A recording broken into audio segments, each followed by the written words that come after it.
At any point figured the style and excitement of the music business could be a distraction for something evil. Tanya Blount, a neglected name from Terrible Kid Records, has ascended from the shadows.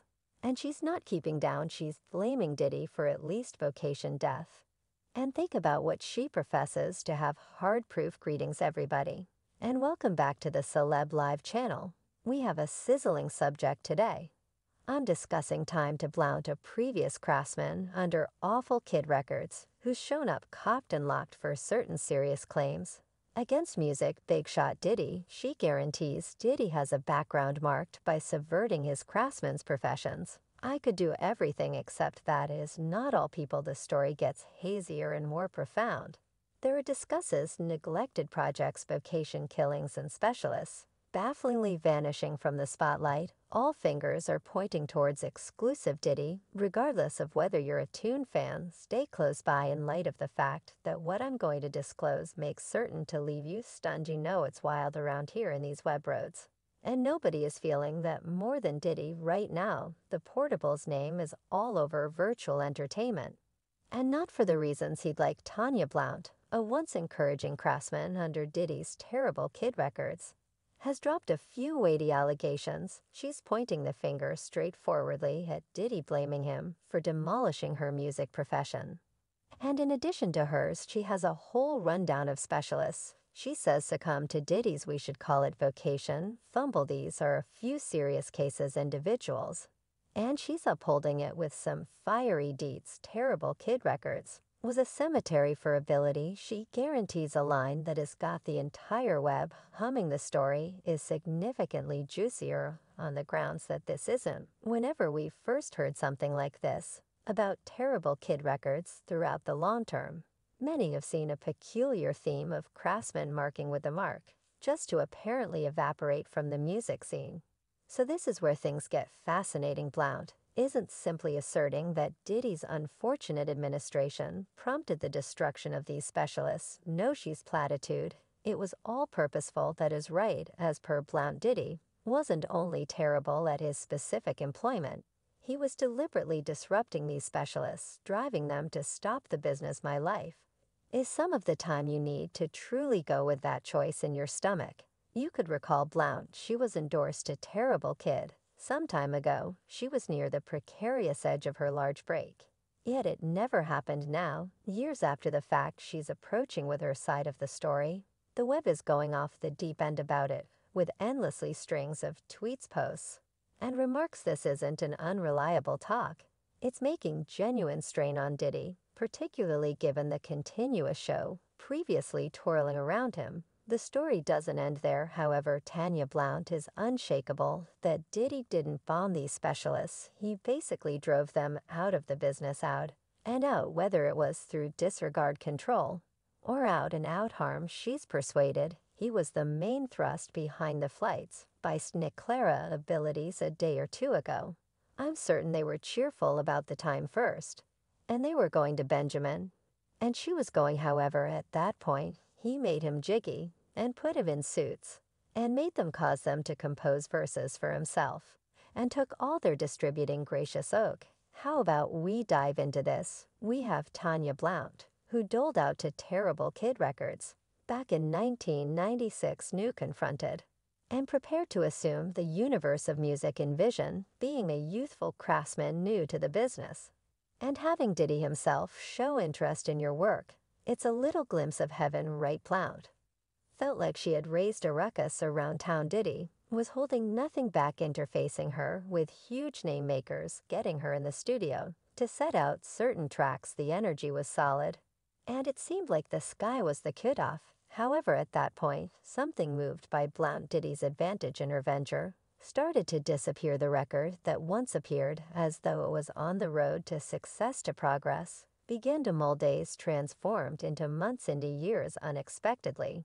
She was caught in an in-between state, watching her fantasy gradually disappear. Everything began so well, Blount says. However, at that point, my task was racked. It resembles he lost all interest. The strain started to fabricate. Blount felt caught, lost in a framework that appeared to have disregarded her.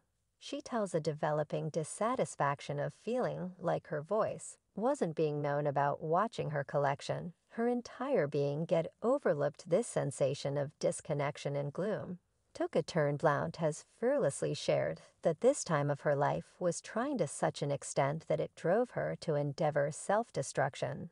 And afterward the blow following quite a while of disappointment, she was dropped by the name in the mid-2000s. Very much appreciate that the one who was once promoted as the following enormous thing was thrown away. Her music vocation wrecked following this turbulent period. Parcel left the music business, and for some time, as well as for a stunning 15 years, that is a lifetime in the music world, and presently emerged to uncover Diddy's actual character. And it's not only her story she's telling. How about we take an excursion back in time and focus a light on an instance of Craig Mack, another name that highlights unmistakably in this adventure. You could recollect Macintosh for his raving success Flava in Yer some time ago. At the time, Diddy was in Macintosh's corner, pushing his music, advancing him as the following huge thing. However, at that point, along came Big Deal, Small's a magnetic figure with a stream that was unquestionably dazzling. Diddy saw something in Big Deal, and in a flash, he was the new brilliant kid of Terrible Kid Records. Mac, who was once the Mark star, started to take a rearward sitting arrangement. Yet I saw, like on the remix of Flavor in Your Ear, You All Worked Out was something I needed to do. You have any idea about that? Is governmental issues. Puff requested that I do it. Enrique Inconvenience fermented when Macintosh chose to change around his administration. Obviously, Diddy honestly hated this move, prompting further strains. Mac was feeling the squeeze got between pursuing choices for his profession and dealing with the assumptions for his named supervisor. When Craig Mack changed his director, Puff could have done without him out of the blue. He didn't, he told Craig. Currently, here's where it gets interest. Bargain, an opportunity for Macintosh to recover his spotlight. Cool. And I'm certain you got a lot of things coming up for Mama. Better believe it. Certainly. We got another collection we're dealing with him to drop in January. Other than that, we're going to drop our RORB stuff yet. As per Blount, this was all deliberate misdirection in the most natural sounding way for her. It was each of the ally. There was no collection. Diddy just kept him hanging. Ultimately, the last part it came. Did he removed Macintosh from Terrible Kid Records, cutting off the tie that had once appeared to be so encouraging. Mac was left to explore the ferocious music industry on his own. After his exit from Terrible Kid, Max attempted to duplicate his underlying achievement. It was like he had been disposed of, passed on to blur into lack of definition, while Diddy and Big Deal Smalls rode the flood of hip jump distinction. And presently, how about we put the focus on one more craftsman in the Diddy show, Sparkle. Now his story is a wild ride loaded with contention, wrongdoing, and serious results. Sparkle was up to speed in a shooting occurrence that steered his profession and his life. He was condemned to 10 years in jail, an unforgiving reality for somebody who had shown promising ability in the rap game. Presently, here's where Diddy becomes an integral factor. As per Blount, did he involve Sparkle as substitute to safeguard himself from legitimate outcomes? A statement from a meeting with Sparkle hangs out for this situation. He once said, "I was faithful to some unacceptable individual." These are solid words, a case of selling out that focuses a finger straightforwardly at Diddy. Yet what precisely went down? Bits of gossip whirled that Diddy could have been associated with the shooting as a subsequent shooter, yet he was never charged. These are powerful claims, and keeping in mind that they stay problematic, they in all actuality do bring up a ton of issues. Did Diddy assume a part in the episode? Was Sparkle compelled to accept all negative consequences? Blount additionally proposes that Diddy didn't do his fair share. With all due respect, the case is that Diddy didn't enlist skillful legal counselors for Sparkle, possibly putting him in a difficult situation. Yet it doesn't stop there. As per Blount, Diddy might have even taken care of observers to affirm against Sparkle again.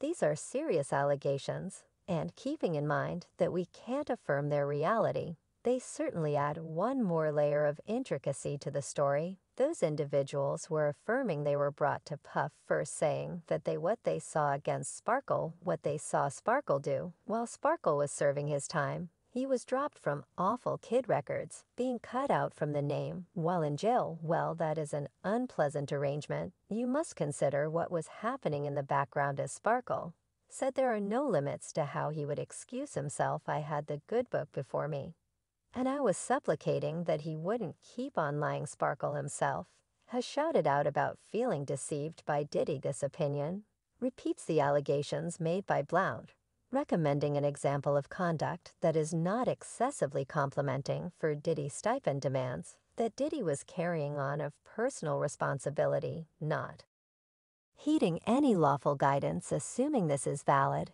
it portrays a man more keen on safeguarding his realm than his specialists. Heaven's goodness, I'm a savage. Anything I desire, a kid. To get anything I desire, I need to get now. With every one of the soil that has been uncovered, plainly Tanya's sensations have ignited a fuse in a discussion around Diddy and Terrible Kid Records. Her allegations aren't failing to attract anyone's attention. People, they're striking a chord, and individuals are answering. I've seen the remarks, the tweets, the posts. The public position appears to be clear. Mayor scrutinizing Diddy in the manner he's dealt with his craftsmen. It resembles an influx of reaction against the music tycoon, with some in any event naming him the vocation executioner. Yet in the midst of all the analysis, a few perceptions stand apart. Individuals are seeing Diddy's changing persona and his endeavors to rebrand a client by the name of Beam Pro Lady Tech. Remarked Diddy's changed his name a greater number of times than his specialists have changed marks. What's he stowing away? Appears as though individuals are